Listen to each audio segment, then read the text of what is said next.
আসসালামু আলাইকুম ও রহমতুল্লাহ। সম্মানিত ভিউয়ার্স, আপনারা সবাই কেমন আছেন? আশা করি আল্লাহর রহমতে সকলেই ভালো আছেন। আজকে আমার নিজের খানকা বসে সরাসরি আপনাদের একটি আমল দেব, যে আমলের মাধ্যমে আপনি দুই ব্যক্তির মধ্যে বিচ্ছেদ করতে পারবেন। অর্থাৎ অনেকের স্বামী, অনেকের হাজবেন্ড ঘরে স্ত্রী থাকা সত্ত্বেও অন্যত্র প্রেম করে, অন্যত্র পরকীয়া করে, ওই স্ত্রীর খোঁজ খবর নেয় না। ওই সংসারে সন্তান সন্ততি ছেলে মেয়ে আছে, তাদের খোঁজ খবর নেয় না। আপনি যদি এই সমস্যা থাকেন তাহলে আপনি আমল করবেন, ইনশাআল্লাহ আল্লাহ রহমতে তার পরকীয়া এবং তাদের দুইজনের ভিতরে বিচ্ছেদ হয়ে যাবে।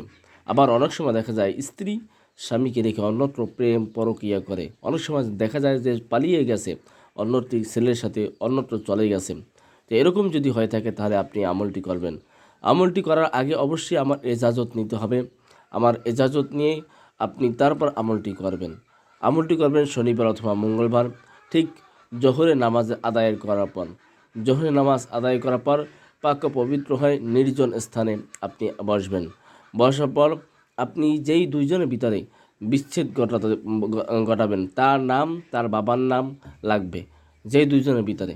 তারপর আপনি যে এই দোয়াটি আছে, ইয়া আল্লাহু বিহাব্বিক আসরাইল, ইয়া আল্লাহু বিহাক্কি আসরাইল, ইয়া আল্লাহু বিহাক্কি আসরাইল, এরকম একবার বলবেন। তারপর যেই ব্যক্তির প্রথম, আপনার স্ত্রী হোক স্বামী হোক, তারপর নাম, বাবার নাম, এবং যেই ব্যক্তির সাথে পালিয়ে গেছে বা যেই ব্যক্তির সাথে পরকীয়া করে তার নাম, বাবার নাম। এমনভাবে আপনি কল্পনা করবেন যে কেউ যেন আপনার ডিস্টার্ব না করে, এরকম একদম ধ্যানমগ্ন সহকারে আমলটি করবেন। এরকমভাবে 99 বার আপনি পাঠ করবেন, ইয়া আল্লাহু বিহাক্কি আজরাইল। তারপর বলবেন, আমি একটা নাম বলে দিই, আব্দুর রহিম ইবনে আব্দুল করিম। তারপর বলবেন যার সাথে গেছে, ধরেন ইয়া হাফসা বিনতে আয়েশা, এরকম বলবেন।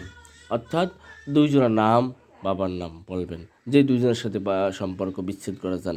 এরকমভাবে একাধারে আপনি 3 দিন আমল করবেন। জোহরের নামাজের পর দেখবেন ওই দুই ব্যক্তির মধ্যে বিচ্ছেদ হয়ে যাবে। ওই দুই ব্যক্তির মধ্যে কোনো সম্পর্ক থাকবে না, সাপ এবং বিজির মতো হয়ে যাবে। পরকীয়া থাকলে পরকীয়া শেষ হয়ে যাবে, এবং যদি কোনো পালিয়ে গিয়ে থাকে তাদের ভিতরে বিচ্ছেদ হয়ে তারা চলে আসবে ইনশাআল্লাহ। শোনেন, আমি মসজিদের ইমাম, কোরআন হাফিজ, মাদ্রাসার পরিচালক। আমি জিম চালানোর মাধ্যমে দেশ এবং দেশের বাহিরে সকল জায়গায় সকল প্রকার কাজ করি। আপনারা যদি আপনাদের কোনো ব্যক্তিগত কাজ করাতে চান তাহলে উপরের এই নাম্বারে সরাসরি যোগাযোগ করতে পারেন, অথবা ইমো, হোয়াটসঅ্যাপ বা ইমেল খোলা আছে, তাতে যোগাযোগ করতে পারেন। যাই হোক, সকলেই ভালো থাকবেন। আসসালামু আলাইকুম ওয়া রাহমাতুল্লাহ।